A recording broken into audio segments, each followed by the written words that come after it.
So I started Silk Road in 1992 when I was 22 years old. I really had no idea what I was getting into as far as a business person.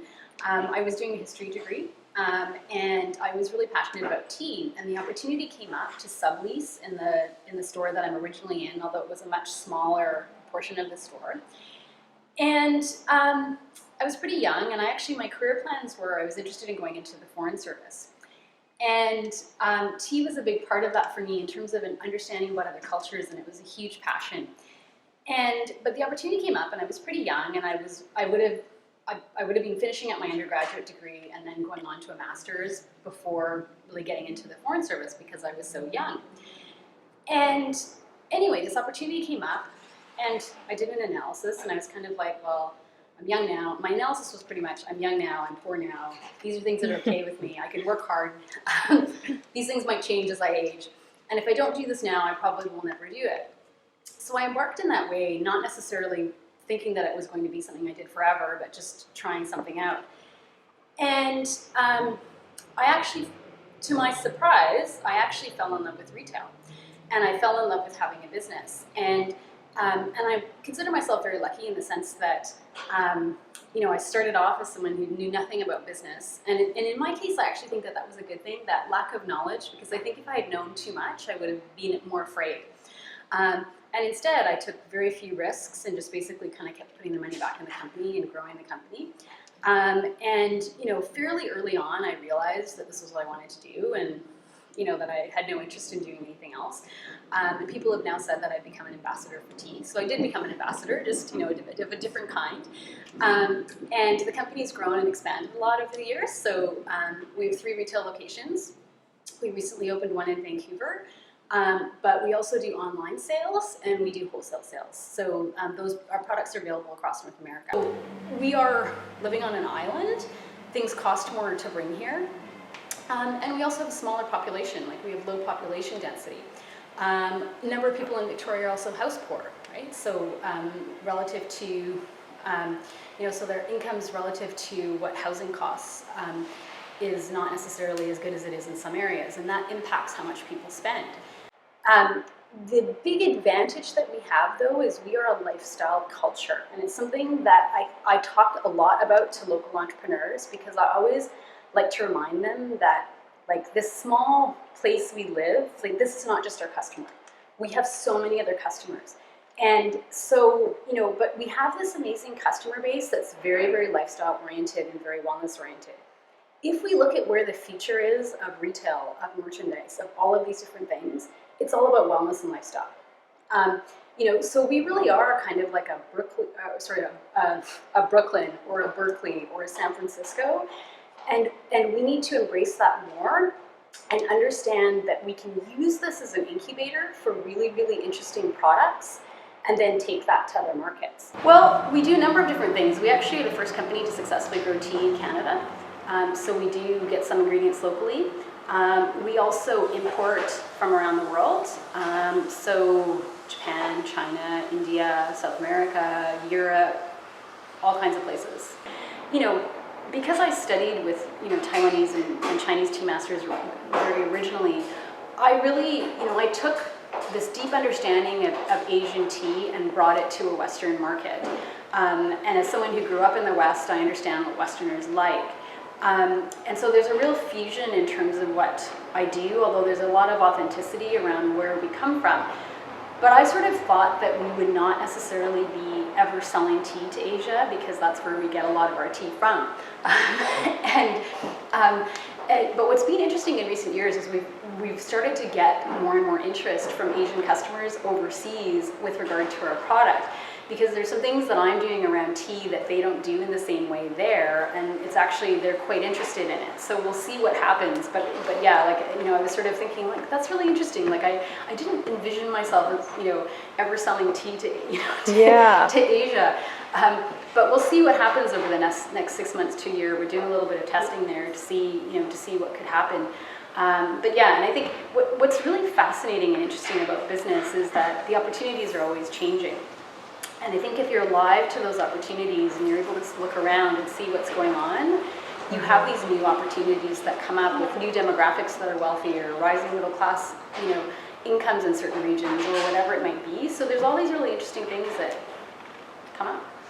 What I would say is that the difference between what I do and what a traditional Western tea is that, for instance, a traditional Western tea is really focused primarily on flavor.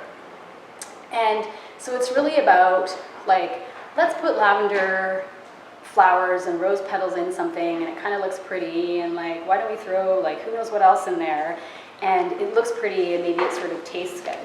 And, you know, in China, for instance, and in Asia, there's a deep understanding around the health benefits of tea, and that is the underlying principle of everything. And so you want to work with high quality tea because without that you have nothing. But also that the ingredients work together in a harmonious way so that the taste is only one component of what is delicious about it, and that it's always good for your body. So even if you're drinking a tea that's like purely for pleasure reasons and like you're not thinking about the health benefits, it should always be good for you. And that's reflected in the kind of science and the tradition of how the tea is blended.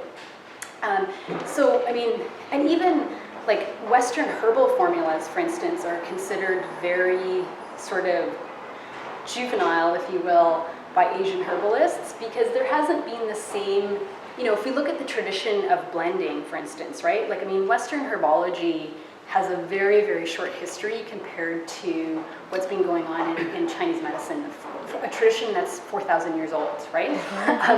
So when they look at ingredients, for instance, like they'll look at a Western tea blend, and because I'm trained that way, I will do the same, and I'll go, well, technically these two ingredients are good for the digestion, but they work in totally different ways. So you shouldn't put them together.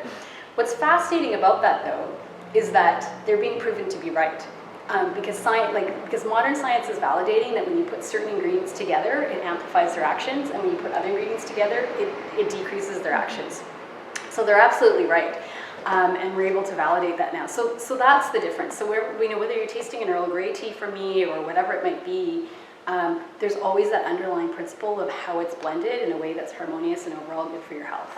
I wouldn't necessarily say to your average person who doesn't have deep connections and understanding of Asian culture and all sorts of different things, it would not necessarily be a good idea for people to jump in right away without help and advice and all of those different types of things to start shipping goods from Asia. We're already part of, I mean, there's a number of different things that are going on. Like one, tea is a food product, so it's actually taxed at a different rate often than most goods that are coming cross-border. So like in some cases it's not taxed. So it could, you know, like, so it's not really, it's not that much of a factor. Certainly for us to export out would, you know, might be impacted, like if we're selling completed consumer goods versus raw materials kind of a thing. I mean, like a long time ago in the US, they basically created a trade barrier with food companies by forcing you to go through this prior notification interface. So I can't remember how many years ago it was. It was probably like about maybe 10 or 15 years ago, where the US initiated this prior notification system that you had to register for as a food supplier. And so whenever you're shipping goods to the US, you actually have to go through this convoluted application process.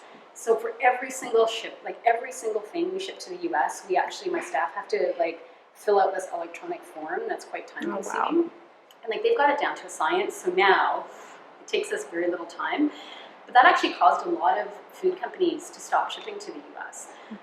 And you know, it was done sort of under the guise of food safety, but really, everybody talks about it as it was a trade barrier. Yeah. Because they had removed a lot of trade barriers, and so this sort of came into the sort of fray. And a lot of the really small, you know, food exporters just decided that it was too complicated, and it was very complicated to register for the system. I mean, in Victoria, our demographic is extremely broad.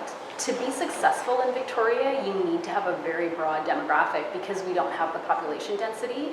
That actually brings me back to another point, which is that that's another actually thing that you can use to your advantage, because if you can be successful here, you can take this and be successful in other places, because you learn how to be, if you learn how to be appealing to a broad demographic, you will do great things. It's very, very important to be curious about other people and other cultures, because you have the opportunity to learn so much from them. And I mean, in my life, I've taken all of this understanding and all of this education and turned it into a company. But it helps you so much in so many different ways. Like it just, so wherever you go, whatever you do, like being open and curious, but humble always, and listen. Because I find too that sometimes people in the West, in North America, we're taught to be very assertive and very aggressive, and we do a lot of talking and we don't do a lot of listening. And yet, listening is how you learn about other people and other cultures, and it's extraordinary. So good for you guys for taking this class.